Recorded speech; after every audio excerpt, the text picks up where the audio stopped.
Australia today on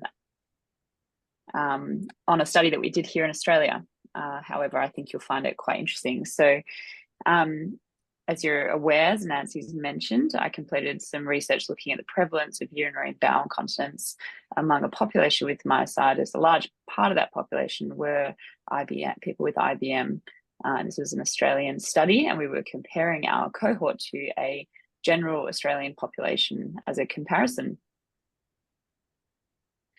So as Nancy already mentioned, so without Kerry, this actually wouldn't have come to fruition. Kerry's advocacy as someone living with IBM really led to discovering the extent to which incontinence really does impact people with myositis. So I'm already giving you I suppose the punchline. It was a pretty significant study, and we were almost quite surprised by what we found, and we'll go into that more later. And Kerry's really been a valuable member of the authorship team, and has been a very supportive research buddy for myself. This was really one of the first things in my research career, and it's really led to a few other opportunities, which I'm looking forward to also continuing with. So thank you, Kerry, and I thought I'd just like to acknowledge you before we do get started. You can see some pictures here. So the middle picture is of Kerry and I. This was the first time this research was presented at a local conference in Perth, where there was a real focus on collaboration and cooperation between researchers, clinicians, and consumers. And so the important message that really came from this project, and particularly this presentation in Perth, was that really demonstrating that critical role of consumers, partnering with consumers for clinicians to understand these sort of complex, particularly rare conditions, and the impact that it has on the patient population. So, and this presentation was recognised and awarded an award for consumer input at this conference. And then the next photo was where I met Nancy on the right there at GCOM.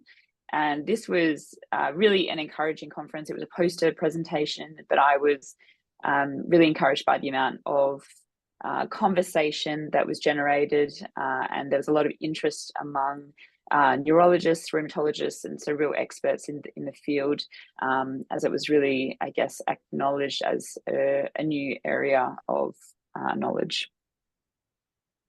So with the study, so the objective was to essentially, the prime objective was to look at the prevalence of urinary incontinence and bowel incontinence.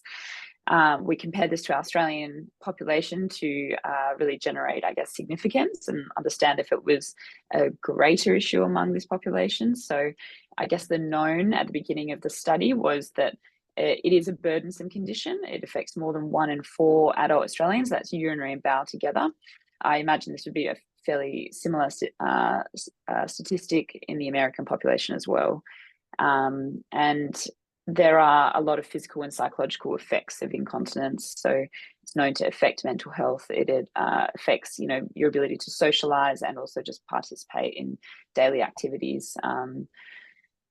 There was some previous literature that, there was minimal literature on this matter. However, this had been reported, or incontinence had been reported as in association, I guess, with myositis in the OMRAC trial, where there was a qualitative study which looked at establishing core symptom domains of importance to patients with dermato and polymyositis. And it was raised and ranked at this point, as well as other established domains or disease-related impacts. So the unknown, does incontinence impact individuals with myositis more than we would expect? And how burdensome is this for people with myositis? As I said, the reason we asked this question was actually not because clinicians had necessarily come up with this as a research concept, but it was raised by patients who attend, it's a myositis clinic in WA, which pretty much services all myositis patients in the state. And it was listening to patients and consumers who were advocating, so Kerry being at the forefront of that. So looking at the nuts and bolts of the survey really quickly, this was completed in 2022. We sent out an online survey. It was quite a long survey, which, as you probably are aware, that can be a turn off for some people in completing. However, it meant that we could actually collect quite good data. So it had it had 3 validated incontinence questionnaires, specifically one for females, one for males, and then a bowel incontinence one. And we collected a fair amount of data around the incontinence issues that people were having. We also then asked about physical function, demographics, well-being data. So we were casting quite a big net on trying to understand this issue and sort of the context that it sits in. Our population was broad in that it was just anyone over 18 that had a confirmed myositis diagnosis. They were invited to participate. We used a couple of modes of communicating to do that through our Australian Myositis Association, and then also through a database of people who have agreed to research. We compared this prevalence that we were collecting, the comparison population, which we looked at, was the Australian general population, like the largest incontinence surveys that had been done in the last 20 years, which included about 3,000 Australians. And a large part of the survey design we tweaked along the way before sending it out, and our Myositis Research Consumer Panel was involved in this aspect, and there was a few extra questions that came about from that panel, which actually ended up really giving a little bit more context and shedding some more light on the issue. So this is our participation. Sorry, these are our participants characterized here. So we had 151 people respond, and 30 were excluded for different reasons, mostly due to not completing the survey, which negated the informed consent. So we unfortunately had to exclude some surveys which were almost finished. So we had 121 that were analysed, and this was actually quite impressive for a survey. That's 34% response rate with all of the people that had the survey sent to them. And the mean age of our participants was 75 years old. 54% of our participants were female, 46% male, so a pretty even split. 77% had IBM, so very relevant to this population I'm here with. And that's probably why our average age was obviously a bit higher, because IBM is known to affect sort of that older population as well. Bit more of a breakdown of I think you can see my cursor, but you can see the types of myositis. Hopefully you can see that. So males, we only had inclusion body myositis and dermatomyositis. There was a bit more of a diversity among the females, but large proportion here, the red being inclusion body myositis.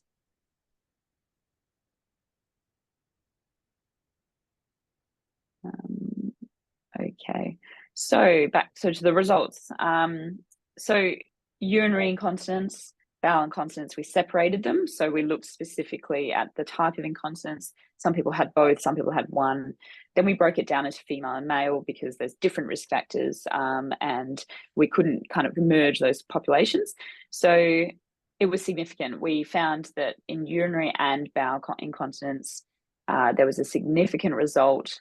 It was much more prevalent among the myositis population when we compared this to a general Australian population. So these sort of bar graphs here give you a bit of a visual of how much more of an issue this is for people with myositis. So myositis females here, 88% were affected by urinary incontinence, and compared to the 38% of the general population. And we look at bowel incontinence, it's a similar story. Again, females with myositis affected by bowel incontinence at 74% from a prevalence point of view, only 10% of the general population. And then we have some male statistics here, which I won't go too much further into, but it's a very similar story. So I guess if you want to put that into a bit of a comparison, females with myositis are twice as likely to have urinary incontinence and 6.5 times as likely to have bowel incontinence. Males, 5.5 times as likely to have urinary incontinence and 8 times more likely to have bowel incontinence. This was quite stark, actually. And probably one of the most concerning findings that was, again, it was something that we sort of added into the survey later on, was asking people if they'd sought help for this as an issue. So we looked at how many people who had confirmed, so they've actually identified that they've got incontinence, how many of these people had ever sought help, and 67, so 2/3, had actually never sought help. And this is a population that, you know, as you can imagine, comes into contact with health providers, clinicians, more often than the general Australian population. This is a bit more of a breakdown. So this just, it's a very busy table. It just shows you the age-matched population. So we had an age-matched population where we looked at, so for example, the biggest proportion of our population had, as I said, had IBM. We're over 75. So that's in this cell here. You can see that, you know, 94% of females in this age group, compared to 29% in brackets. Sorry, that's 29. That's the raw number of people had incontinence. So, and then we compare the general population just beside it. So, sorry, it's a little bit hard to really appreciate. It just really shows that we broke down the age groups, I guess. But in this context here, just to the left, 40% of females in that same age-matched population had incontinence or urinary incontinence, and then we look at bowel on the right. So that's just sort of the looking at the stats of that. So again, we didn't include age groups that we didn't actually capture within our population. So less than 30 we excluded.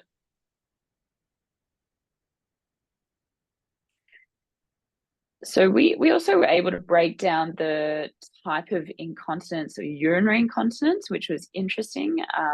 So for females, it was overwhelmingly mixed. So what that means is stress and urge incontinence together. So, and then in males, the mixed proportion was again, sorry, hang on, I should say that overactive bladder, so OAB, is urge incontinence, so having the sudden urge to urinate and then not necessarily being able to make it. So that's synonymous with urge here. So when I speak about mixed is stress and urge, and then orange alone, that 14, is just urge, and then it's a similar story for males. OAB representing urge, being the greater proportion there as well. So I guess, you know, most people ask, well, does myositis affect the muscles that control incontinence? And so obviously we think about the mechanism of urge incontinence. So smooth muscle is very important in urge incontinence. It's not affected in the disease process, at least the smooth muscle in this, I guess, in the urological tract, so the bladder being the main one. There are, however, skeletal muscles which are part of the pelvic floor and external sphincter, both urinary or urethral and anal sphincters externally are skeletal muscle. These are skeletal, however, are not typically recognized to be involved in the myositis disease process. And that's why we didn't know that this was also an issue. It's not something that is known to the disease. So it is difficult to ascertain how the pathophysiology of myositis might interact with these recognized, I guess, etiologies of urge incontinence. However, we looked at a few factors to see if there was any other contributing factors that were contributing to this presentation of urge incontinence. So it might be reasonable to think that the disease process still doesn't affect these muscles, but we still need to understand why it's such a pervasive issue.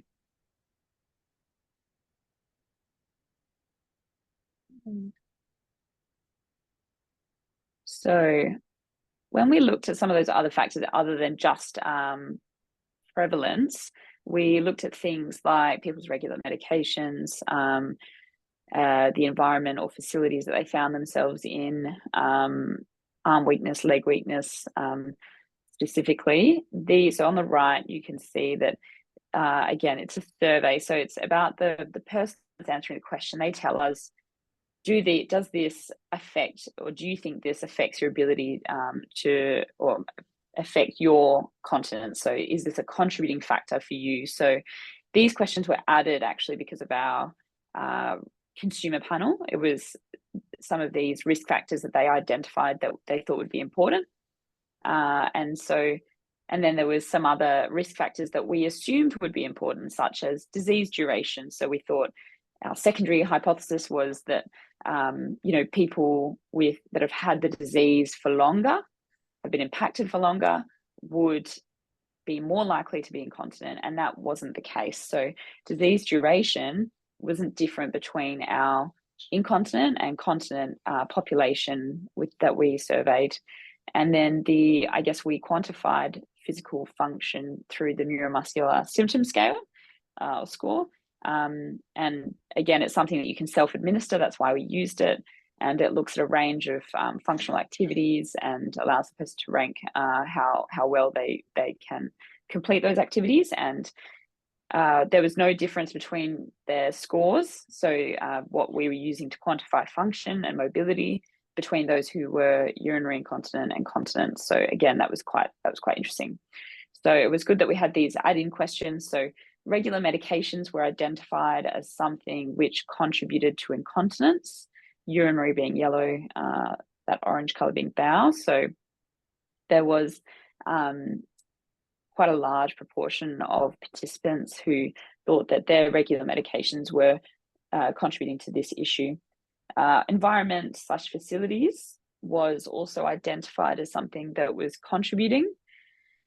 And then we asked specifically about strength because we thought that would be a predictor, and at least from a participant perception point of view, it wasn't found to be a predictor. So arm weakness, leg weakness, people didn't think contributed to their incontinence symptoms.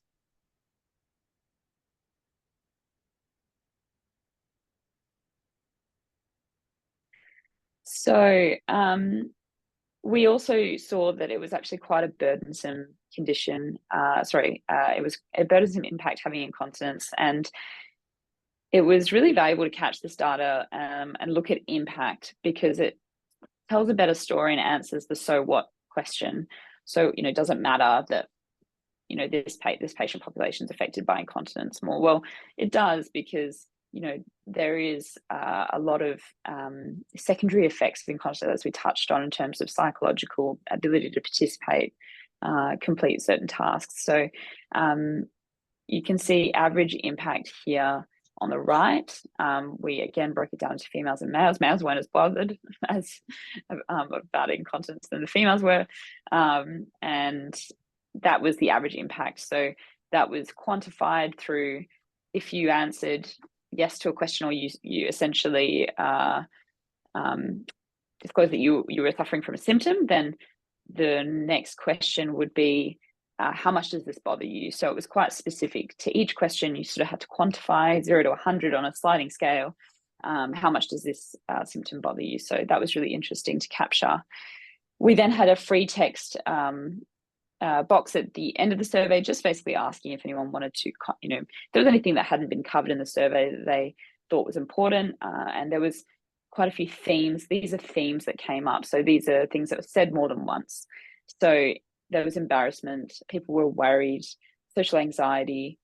People felt they couldn't leave the house. They couldn't get off the toilet. That was, some things that they thought hadn't been necessarily captured in the questionnaire, but they are obviously very important.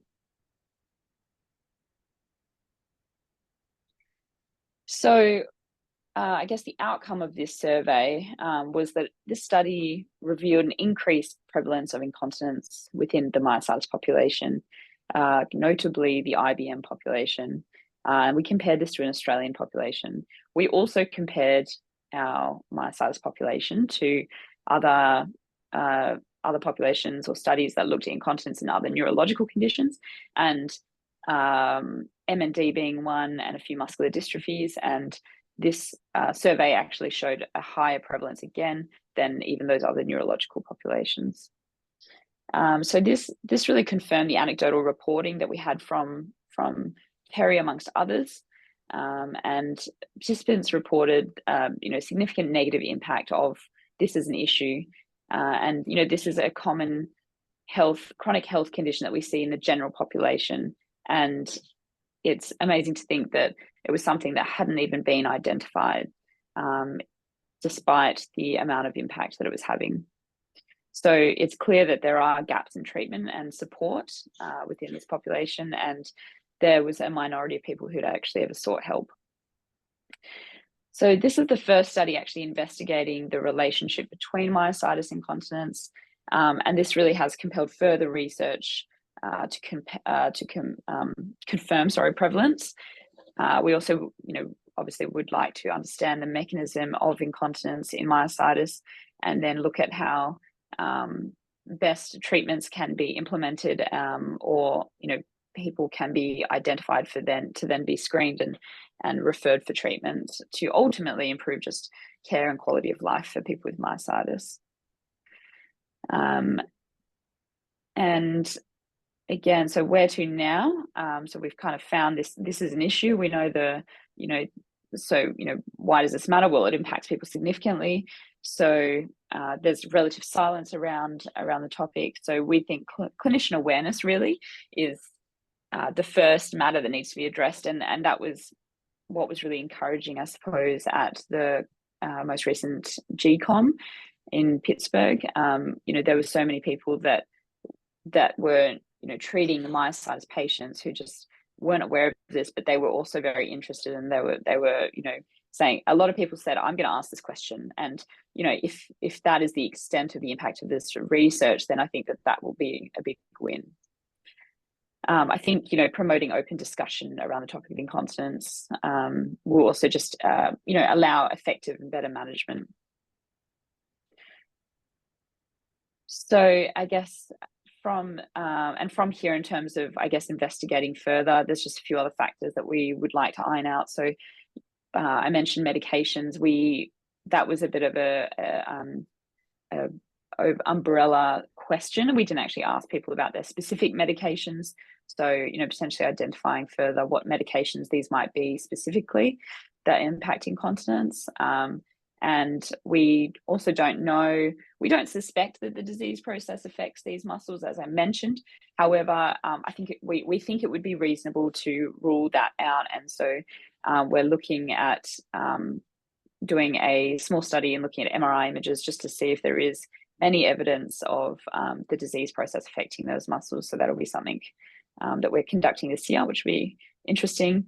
And then I suppose, if we find that the disease process does not affect these muscles, which is at the moment the consensus, then it's very reasonable to think that current management techniques for incontinence, which are well established and well used, would be beneficial to this population, just like they are to the general population. So there would be many pathways then which would benefit those with incontinence and myositis.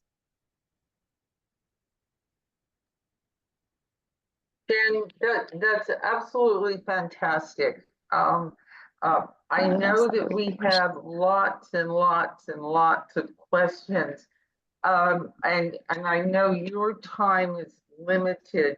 Is it possible you could just start with a couple of brief topics on highlighting some of the main questions that we received from our audience today?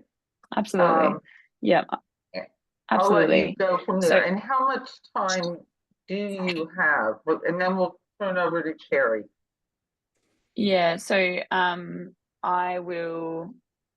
I'll try and get through we'll go quickly, and I've probably got less than 10 minutes. I'm sorry, I've just got to hand over to the incoming team.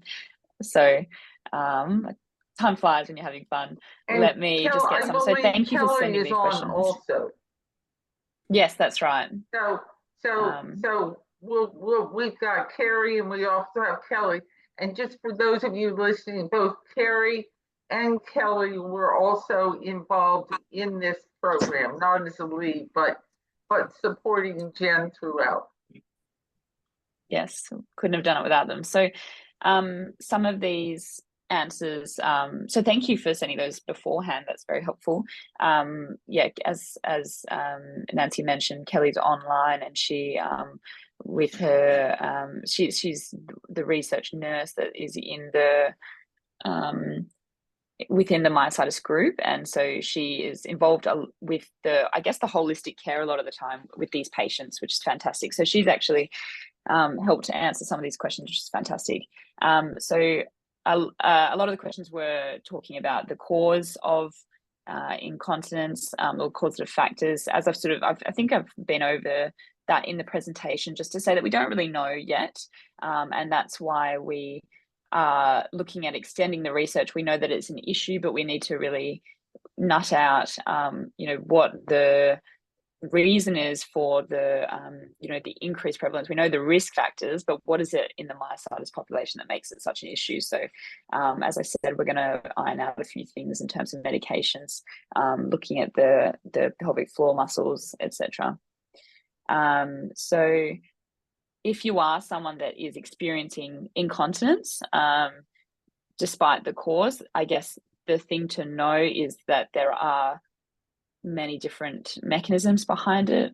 Urge was the one we identified as most pervasive. However, there's lots of different causes, there's different mechanisms, so there's not a blanket answer. And so speaking to your, I guess, GP or your specialist that you see for your myositis would be the first point of contact. And that's something we really wanted to have come out of the study was, it needs to be an open conversation. And a really great side effect of this study is because a lot of the patients that attend the clinic here in Perth, they did the survey. It actually, just purely the effect of them doing the survey led to people talking to Kelly about their incontinence concerns, and that's fantastic. So speak to your GP, speak to your specialist, and it's a well-established area in terms of incontinence nursing.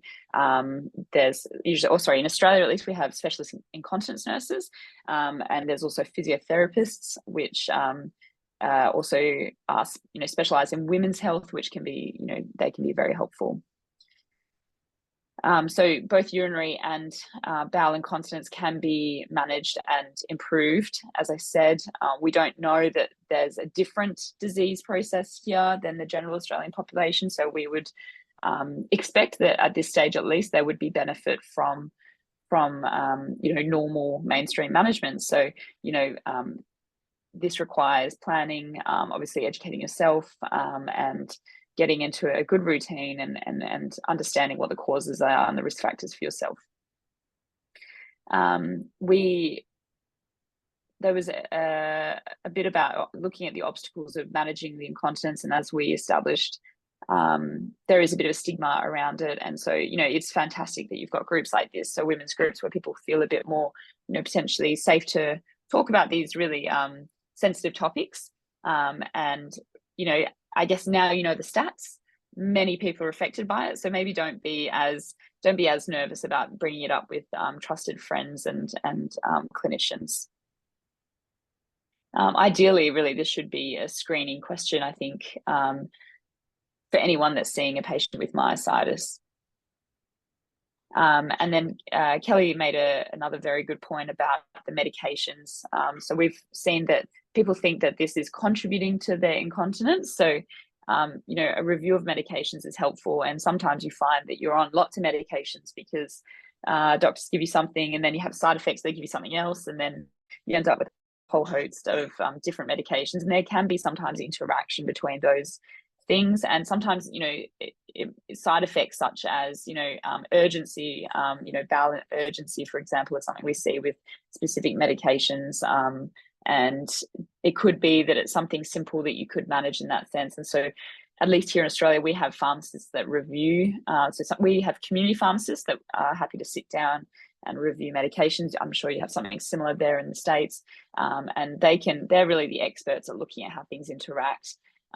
as different doctors come in and we just add medications, and we look at the important sort of interactions that are going to be harmful, but actually pharmacists are great at really looking at those sort of other sort of secondary side effects. So I'll just have a look if there was any other questions I haven't covered. I know that there are some specific things, I think some of the things are, when do you determine the urgency is considered incontinence? And how, when the physicians say, oh, no, it can't be IBM, numerous times, how would you, as someone who's familiar with, how should we present it back to those physicians, or kind of go from there? Yeah. So I guess urgency can be that can be actually a precursor. So we've got kind of urge incontinence, and we've got urgency. So urgency is not necessarily incontinence, but that urge that you really need to, you suddenly have to pass urine. And so that can be, that could be a bit of a symptom or precursor to urge incontinence if you don't already have that. So I think bringing it up with your physician is important. And if they say, no, it's not due to the IBM, it doesn't actually matter. I mean, you can say, oh, there's these stats that actually say that people with IBM are much more affected by this. So you definitely have to take it seriously. But at the end of the day, like what you would expect and what I would hope for from your GP or who you're bringing this up with is that they say, okay, this is an issue for you, and these are the, I suppose, assessment and treatment options that are available. And at this stage, there's no reason to think that those, management pathways wouldn't work. So I think, it doesn't matter if they agree or disagree that IBM is one of the major risk factors for you. The outcome will be unchanged, and the outcome being that you need to have it addressed and hopefully managed, and that there will be improvement. And I would say, even if you think, oh, I don't think I'm incontinent, but you've got some of these kind of precursor symptoms, then, that's the best position to be in, and the best stage to really seek help, because that's where things like physiotherapy and changing strategies can actually, mitigate developing incontinence and from it becoming a bigger issue. And I have to say, I know that you're limited on time, and I'm just going to say from all of us as we transition, it looks like your time is over, but we can't thank you enough, and hope that we can have you and get a round of applause from Jen and her team that are doing this as we transfer over to Kerry and Kelly, and hope that possibly sometime in the future we can have you back and we can talk about this a little bit more, because I'm also interested, and maybe Kerry or Kelly can talk about the other things that you are that have been in the works and that you are working on this subject. So I'm going to say thank you. And Kelly, are you still on? Can you say hello? Kelly may not still be on, but let me, and if you can stay on, Jen, that's great. I thought we were on a time schedule with you. Yeah, you're right. Oh, no, sorry. Thank you, very gracious. Sorry, guys. It's Kelly here. I'm here, and I'll be with you online with you in about 5 minutes. Okay, thank you. Well, with that, and Jen, being a young physician who is on the threshold of all of these incredible things, I know there are some other things that you are working on. So with all of us, with over 96 women with IBM from probably all over the US, Canada, we say thank you, and we're going to try to get to some more of the questions in the chat with Kerry and with Kelly. So with that, let me, I'm going to say thank you, turn it over to Kerry Maclaurin, Kerry, and let you introduce yourself a little bit more and talk about your background and how you came to this. Thanks, Nancy. program. Thanks, Jen. That was fantastic. Thanks, guys. All of that. Yeah, so happy to be here. So glad to have taken the time, and I wish I had more. I would have loved to answer all your questions individually, but I have no doubt that Kerry and Kelly will be well equipped to do that. So again, thank you for having me, and I do have to run off. I am sorry for that, but again, yeah, it's very encouraging to see such an attendance. I think it's as encouraging for me as it is for you. So again, thank you. Thanks, Jen. Bye. Bye-bye. Bye. Thanks, Nancy, for the introduction. So for those of you that don't know me, and it's so fantastic to see so many people here, I'm down in Perth as well with Jen and Kelly. So I was diagnosed with IBM in 2015, and I'm now, how old am I? I'm 65. So when I was in my mid-50s, and my diagnosis, as I know has been the case for many people, came about 4 or 5 years after I'd first started going to my doctor about muscle weakness. And one of the people I'd like to recognise, who I hope still here, is actually Melati, who, being part of this group of women with IBM and seeing the conversations about incontinence, she was very happy to message with me about her situation, and was one of the people that encouraged me in my advocacy to get this research happening. So my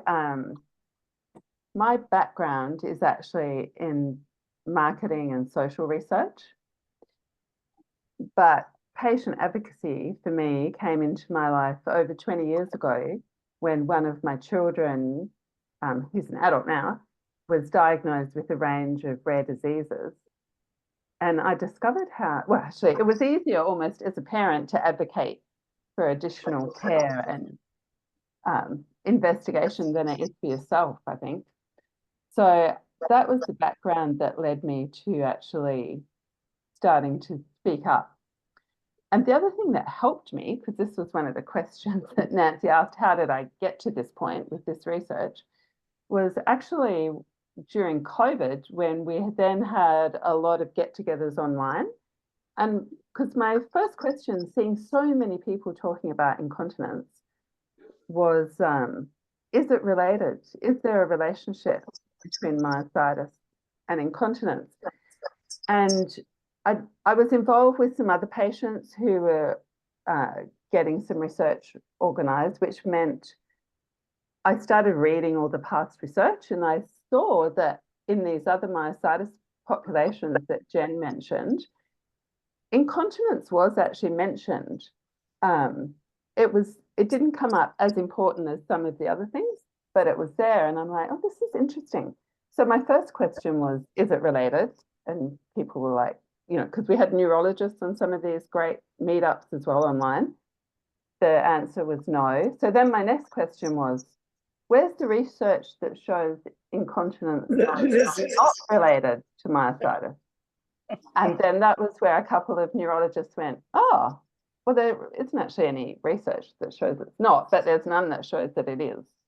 And so that was when I started to advocate. And we're really fortunate here in Perth to have both Merrilee Needham and Kelly Beer working with Merrilee. And they then sort of picked up on that question. And as I talked about it, more patients started to talk about it. And that's how the research came about. Oh, Nancy, we can't hear you. Sorry. Oh, I'm sorry. No, that's absolutely fantastic. And Kelly, I think you're back on, are you? Hey, yes, I'm here. Sorry, it's a bit noisy where I am, but I'm here and I've been listening and hearing everything. So I'm here. So, Kelly, are you able to see anything or just answer questions also? No, I can see things, so I can see the screen. Yep, I just can't dial in with video. Okay, so in Kerry and Kelly, I think I'd like to go back and Kerry, with everything that we've spoken about, I have to move back from my screen. There seem to be numerous questions on the chat. And I wondered maybe if we can start talking about some of those. With some of the questions, you know, we're trying to say, for example, we talked about with Jen, but maybe get into it a little bit more. Talking about how many times a day really is too many times a day to talk. And Mary Holder has had a problem. So do you two want to kind of want to start working on some of these for us? I'm not sure if Kelly can see the previous ones in the chat because she had to leave. Oh, hang on, sorry. Yeah, sorry, you're right, Kerry. I can't see the earlier ones. But I had a quick look at them earlier. I mean, quickly I can comment around that issue of frequency. It is probably going to be a little bit of an unsatisfactory answer because I think it really comes down to individuals, your own medical conditions, your own diagnoses, your own medications. When it comes to frequency, it really depends on a number of factors, all through to do with hydration, general health, you know, if you're talking urinary frequency, what your urine looks like, what kind of color it is, whether there's any urinary tract infections at play as well. So I think, you know, where we are with this research and information at the moment is, I guess, a tricky part of any research process where what we've got is a problem that's been raised and now we have some evidence that there is an actual issue here to be addressed. But what we don't necessarily have yet, as Jen explained, is a real understanding of what's going on to make this more prevalent in myositis, and therefore what treatments may be best or what interventions there might be. So we are at this slightly uncomfortable time where we know there's an issue, but we don't yet have all the answers. But as Jen mentioned, you know, what would really encourage people to do at this point is to be having conversations with your general physicians, your myositis specialists, and to be asking for support. If you're identifying in yourself that you think you have an issue with incontinence, to be having those conversations, because it's going to be a really individual assessment about what might be going on for you. And there are some fantastic experts already out there, as Jen mentioned, with the current pathways and treatments for incontinence that I think are worth exploring for myositis. Kerry, do you have any comments around that on the sort of intervention or management side of things, of your experience that you'd be happy to share with people? Yeah, sure. Thanks, Kelly. So for me, in fact, I, like many things IBM, I didn't realize initially that I actually had a problem because the changes happen gradually. And it was actually when I was doing some other testing and I needed to collect a bowel sample. And I realized I had this problem of lack of control, right? Where could I open my bowels without actually a urine flow happening at the same time? And so it was because of that. And I went and talked to just my general physician, my doctor, about it. And then, as Kelly and Jen both mentioned, it's a very individual situation. So I'd encourage everybody to talk to their doctor if they think they have problems. And for me, then my doctor actually has a particular device in her clinic, which is called an M-Throne, where you actually, it exercises your pelvic floor muscles, and you do a series of a number of weeks using that machine, and then you do a maintenance follow-up as needed. But I think that's probably the key takeaway, is you need to go talk to your doctor. And because I'm still on maintenance, but it made a distinct difference to me. And I also made some dietary changes. I don't actually really take any medication Though I was taking magnesium for cramps, so she changed the type of magnesium I was taking because that was giving me those stools as well. So I guess the key takeaway from my point of view was, yeah, everybody's different depending on what you're managing, but there are lots of different treatments available. And Kerry, what was the machine you just spoke about? It's called Emsella, EMSELLA.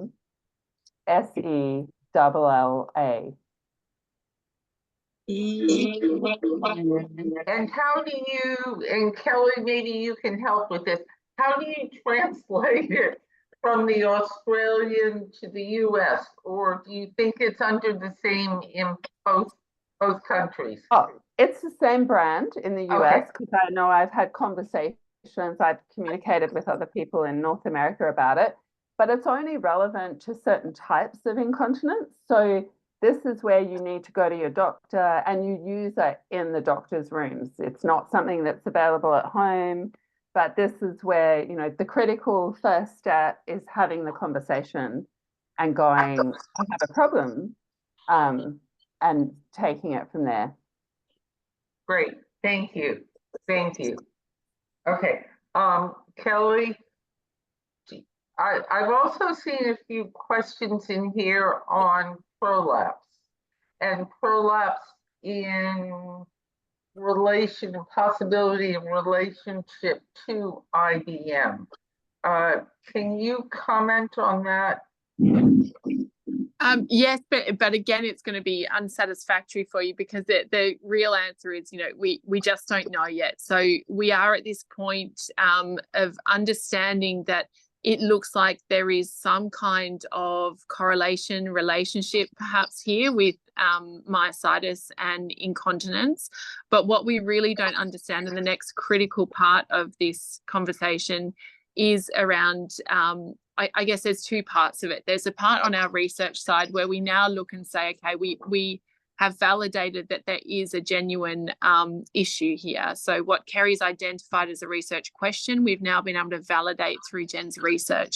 So the next steps for us are really understanding the how of that, you know, what's actually going on with the physiology, what's actually happening to mean that people with myositis have an increased prevalence of incontinence. So we're really at that stage of asking those questions now and not yet in a position that we can categorically say these are the causative factors, these are the other risk factors that might impact it.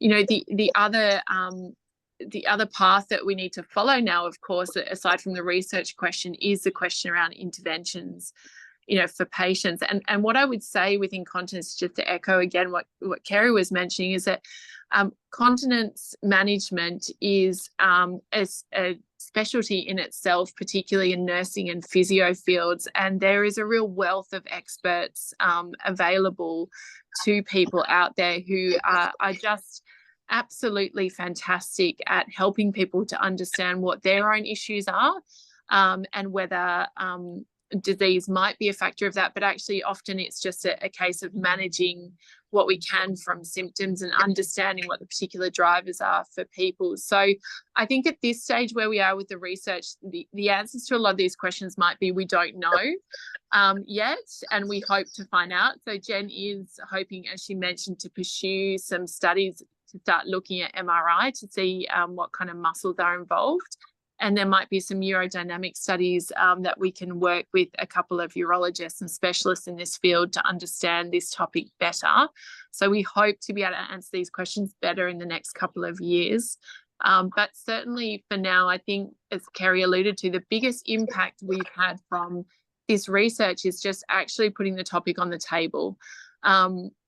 And just making it a topic that we know could be an issue. So, you know, when we talk about it and can address it with people, we have a much better chance of helping people live better with incontinence as well. So I'm sorry that I'm not able to answer that question around that relationship. But yeah, as I say, we're really just at the start of trying to understand this now.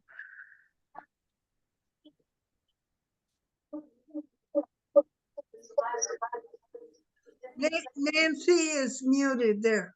Okay. Yeah. I see that now. Thank you. I keep trying to mute so I don't interrupt them. Kelly, this is also something interesting. Can the fecal incontinence be related to the increase in gas from swallowing and the air given in dysphagia, which a lot of us also have, and also the CPAP for diaphragm weakness, which some of us get with IBM and some don't. Yeah, and I guess what you're thinking about and referring to there is sort of that leaking of gases or air into the stomach and colon, so that potential bloating and distension.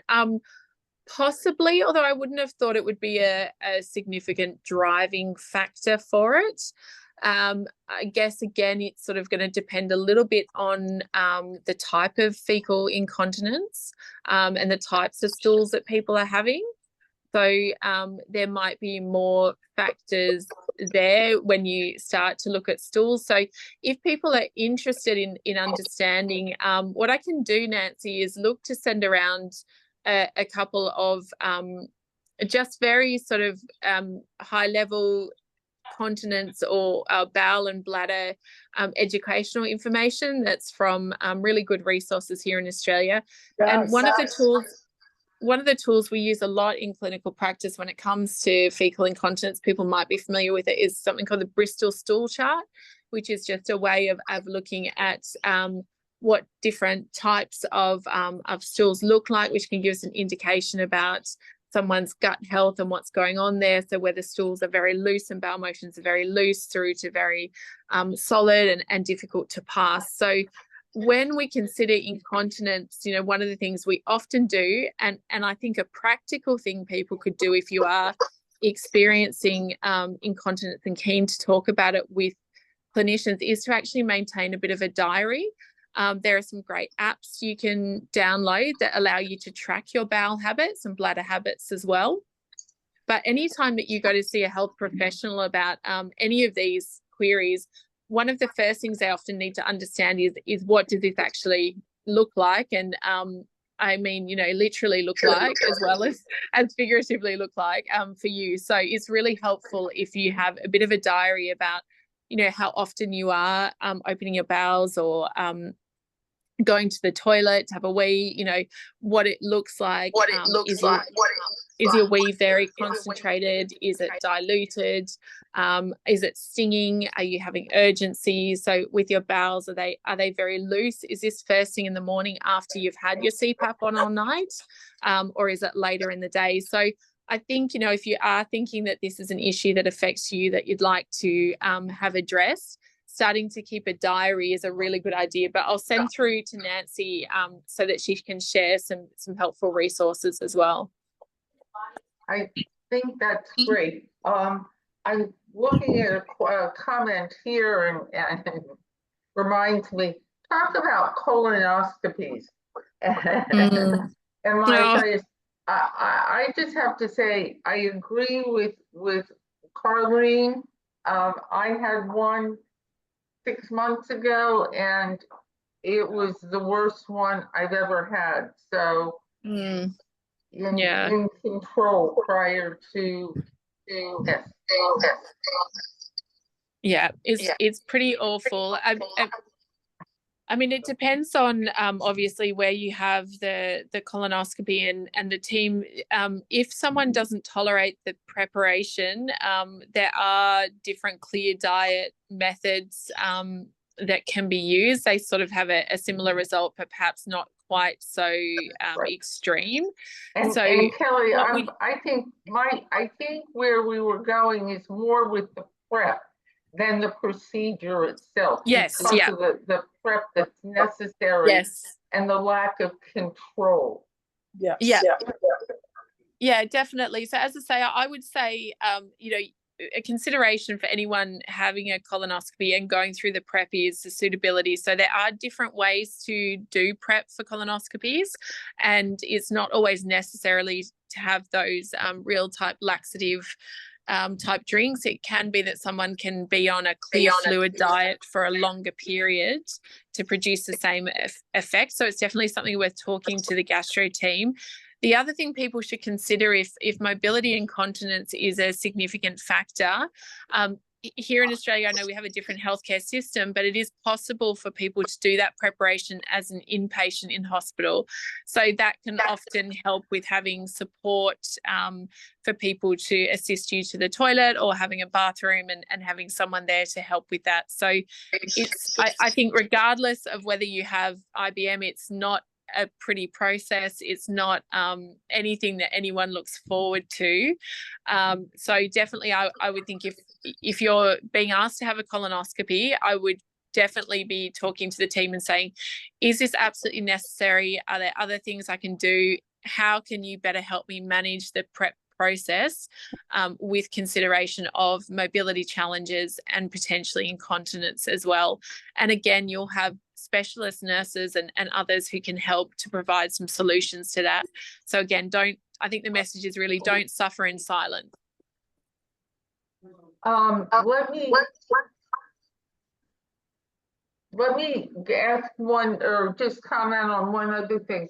We had several questions on exercise.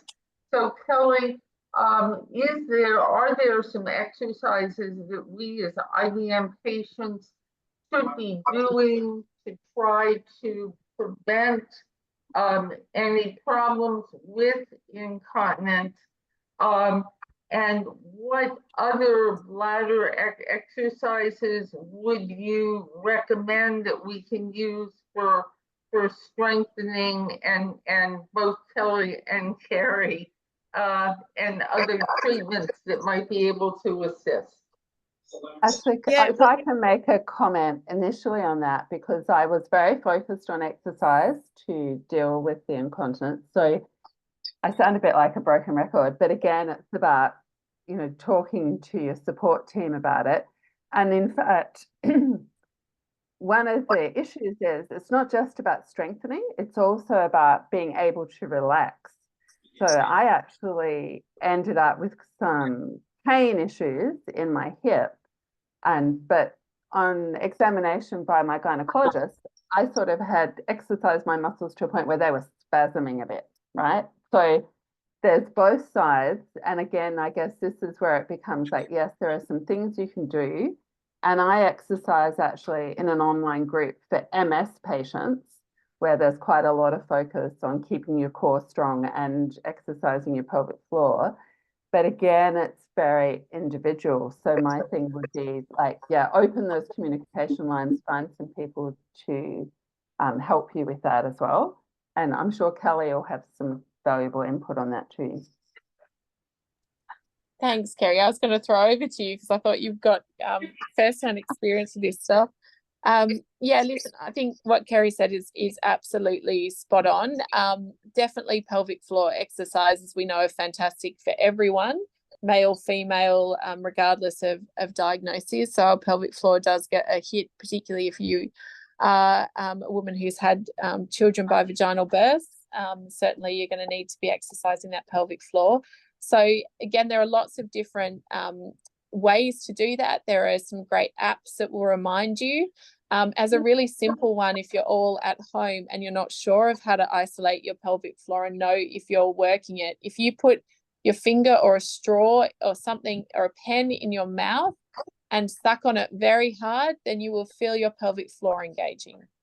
So if you're not sure about that muscle, that's how you can find it, if that makes sense, to know if you're exercising it. So sucking very hard on a finger or something like that will engage your pelvic floor. So there are lots of different ways to exercise pelvic floors. So Pilates is a particularly good way, and often there's a lot of teaching within Pilates, which many of you might have experience of in exercising a pelvic floor. And as Kerry said, an important part of that is being able to relax those muscles as well. You can get manual devices that can help you to exercise the pelvic floor. So some of those are inserted into the vagina, and there are different ones. Some will have electronic feedback. Others will just be simply manual, that when you're exercising the pelvic floor correctly, there'll be a movement of that device that will tell you you're working it in the right way.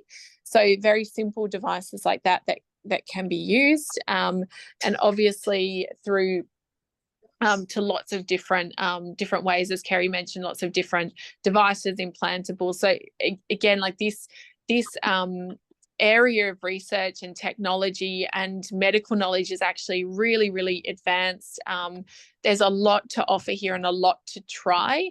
The good thing with a lot of these interventions is a lot of them sit on the kind of do no harm side of things. That if you're doing pelvic floor exercises, unless you go too hard like Kerry and find you're getting pain or spasms, then really you're not doing yourself any harm. So starting to have a look, and again, the resources I send will have a bit of that information.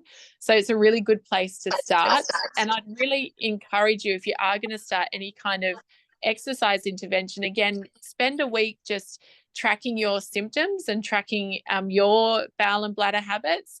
Do your exercises and make sure that you're also continuing to track your habits so that you can see for yourself, has anything I've done made a difference? Kerry, for you, how did you know that some of those things were making a difference for you? Thanks, Kelly. Well, so as part of my transition from working in research, I've actually moved over and I work as a health coach, and I trained with Dr. Terry Walls in Iowa, who specializes in protocols for people with MS and other autoimmune disease. So as part of her training, actually, we have journals that we get our clients to fill in, and we even have the little picture of the Bristol stool chart and everything. So I was already very into tracking. So I track what I eat, and I track my bowel habits and my urinary habits. I track all those things. So it was then relatively easy for me to see what was having an impact. Sorry, Nancy, we can't hear you. No, I think that's fantastic. It's about 8:15 here, so let me throw one more question out, and maybe we'll end this unless there's anything specific. But Kerry, you talked about, there are two other things that came up. One is nutrition and the other are medications. So I don't know, Kelly, you want to talk about the possibility of medications and what type we should look for, and Kerry, you mentioned nutrition. So can we talk about and how the effects of that might be on incontinence with IBM?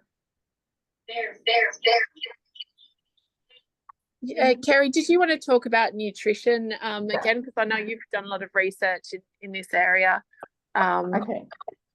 So in terms of nutrition, and I guess part of it is recognizing we are all individuals, so people may have some foods that don't agree with them. But I followed the Walls protocol. The reason is because Dr. Terry Walls is actually a researcher at Iowa University. So she's done clinical trials looking at the impact of diet, as I mentioned, mainly in MS patients. But, with IBM, we haven't done any as yet. So the focus there is very much on whole foods, but providing all the vitamins and minerals we need for our body to operate correctly. And I'm happy to share like a food pyramid, because it's really about, getting sufficient protein, getting a good wide range of vegetables, all the building blocks that you need to support your body.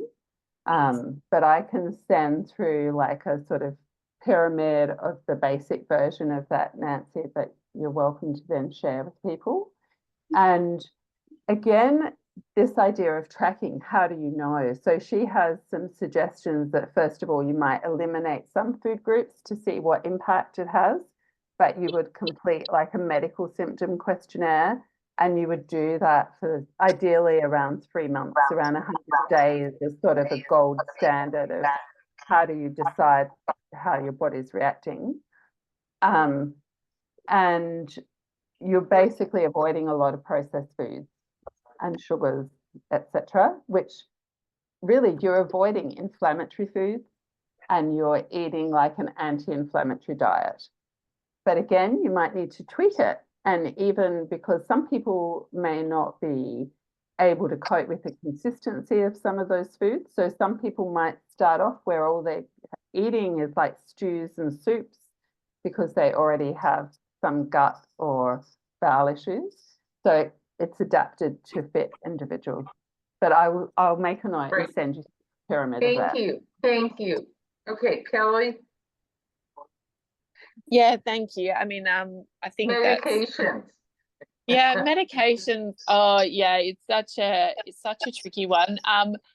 The best thing for people to do. So certainly, we do know that some medications are going to impact bowels, bladder as well. So certainly, you know, the really obvious ones, if you're on some heart and blood pressure medications, are going to have diuretics in them that mean you're going to the toilet. So certainly, even timing of certain medications can really help with looking at incontinence, if that's an issue for you. So it's a little bit difficult to know what the best pathways are within the US. Within Australia, we do have pharmacy reviews that I know Jen alluded to as well, that people can usually access a free pharmacy review. It's usually for older people, but it can be something that anyone can request where someone sits down with them, looks at all of their medications and understands how they interact with each other, and particularly can look at them with a view of incontinence to understand whether there's any contributing factors there, or perhaps combined with certain foods or diet or lifestyle that people have, because that's the important thing, that it may not just be a medication on its own that's having an impact on your bowel and bladder habits, but it might be medication combined with diet, lifestyle, environment factors as well. So, you know, depending on timing of medication, if you're then always out and about and there aren't good toilet facilities, you know, all those things can contribute. So it will be an individualized response. There's not going to be a definitive list of medications that we can say these contribute or these don't. It's going to be something that you need to have a chat with the pharmacist about.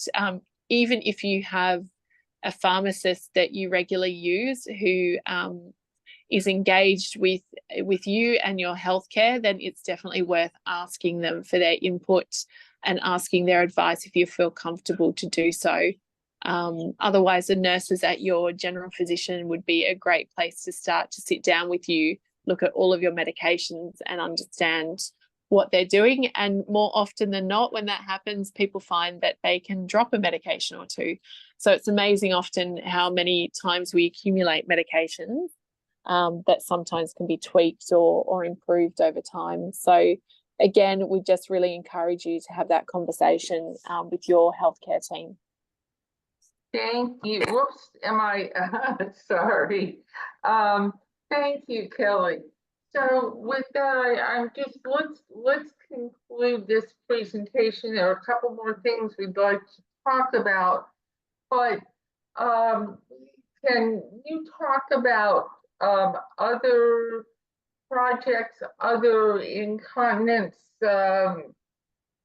studies that might be happening that you're aware of, if anyone's interested in, either in Australia or in the US, so that we can get more information?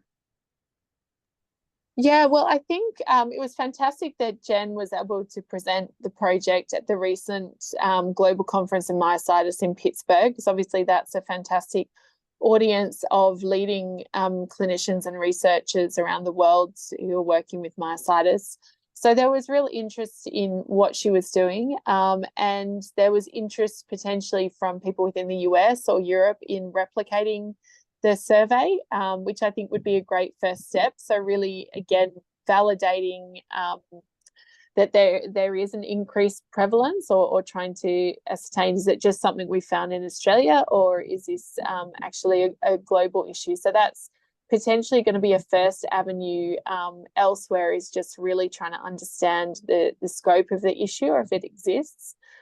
There is also interest, and Jen mentioned that she's interested in pursuing a study to look at MRI images and to understand whether the muscles that are involved with bowel and bladder neurodynamics are actually affected in people with myositis, and probably starting with looking at people with inclusion body myositis. So that's going to be something she'll actively be pursuing over the next sort of 6 to 12 months alongside her physician training. So that's probably where we're at from our team's perspective. The other thing that I mentioned is obviously the kind of so what part for people living with myositis and IBM now. So the other thing that we're talking about as a team and looking, we have a physiotherapist, Ian, who has some excellent physio colleagues who are specialists in working with people with continence issues. And we're going to be chatting to that team as well to understand whether there are any resources or interventions or anything we can do better for ourselves for the moment to just be helping to support people with this. But also knowing that there's a great wealth of specialists that we can refer people to if we do identify the issues. So for us, the assistance for patients will probably be focused on really just trying to identify issues and support people to talk about it, and then refer them on to appropriate professionals to help with that. Kerry, do you have anything that you want to comment on, or anything that you know of in the research realm that's happening internationally with this? Thanks, Kelly. No, I think Perth is leading the way here. So I think your team there, Kelly, are the ones at the forefront. But it was really encouraging to hear from Jen just how much interest there was at GCOM for the poster. So we're hoping that that's helped spread the word amongst all the physicians. Kerry and Kelly, on behalf of our group and TMA, I don't know if I can say it enough, but just an honor to have you talking to us, to see that we had over 95 women on this call to share the knowledge and share your findings. And we are so appreciative of you sharing them with us. I mean, we cannot thank you enough. This is time after time. And if there is anything that we can do, Kelly, I know you've been on before, and we constantly are communicating on numerous topics with IBM. So anything we can do to thank you, to help you and your team with surveys and ideas and thoughts, please let us know, because I think that we would like that. It was a fantastic conversation. And Kerry, thanks for joining, and Kelly, thanks for pitching in. And I know I had Linda Colbert on back burner if Kelly hadn't been able to get on. Thank you, Linda. Linda from TMA. So with that, I'm going to say, Nancy, can I just ask one question? Yes, I have had yes. a request from the Yes. president of the Myositis Patient Association here in Australia, who wanted to know, if you videoed it, will it be possible for her to share that with some of the Australian patients? Kerry, send me an email. We turn it over to TMA. So let's talk about that offline. And, thank you so much for this opportunity. Thank you. With that, I want to talk about some upcoming things that are going on that I'm excited about. Let me try to go back to sharing my screen and tell you about. So our next meeting will be on May 9th at 9 o'clock. and May and Kelly and Kerry and those of you from outside, May is Myositis Awareness Month in the US. So we are doing a special program on May 9th on research. Let me tell you a little bit about this. TMA and the Women with IBM Group are really honored to have Julie Tierney, who is a JD. Julie is the Deputy Center Director for Strategy and Policy Legislation with the Center for Biologic Evaluation and Research for the FDA. Prior to January 1st, Julie was the Chief of Staff at the FDA. She was involved with COVID. She was involved with the baby formula problem and numerous other things. So our topic and what we've asked Julie to talk about is we're patients living with myositis in the US. How can we make our voices heard to advance research to help find a cure? So we want to know how we can amplify our voices to the government and what the government is looking for, because we know that the government is interested in rare diseases and they're interested in patient advocacy. So we are really excited, and ladies, mark your calendar. It's May 9th at 7 p.m. and to have her speak. I was fortunate to hear her speak at the White House on a webinar, and she's brilliant, and she is there working for us in helping amplify our voices to work towards a cure. So that is going to be May 9th at 7 p.m. in lieu of our other program. Our June program will be back to networking and talking about our day-to-day lives and breaking down into different acuities. July, we're going to take off for vacation in the US, and August, talk about the heart connection.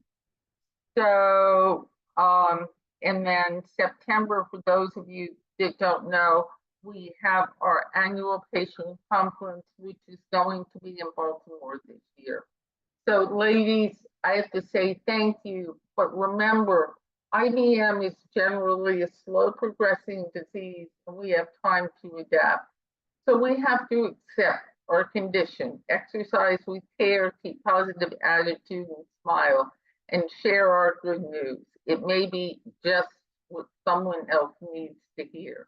We all are super warriors.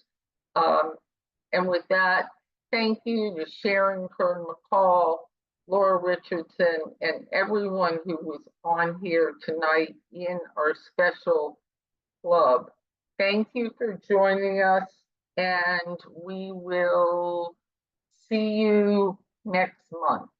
Have a good night.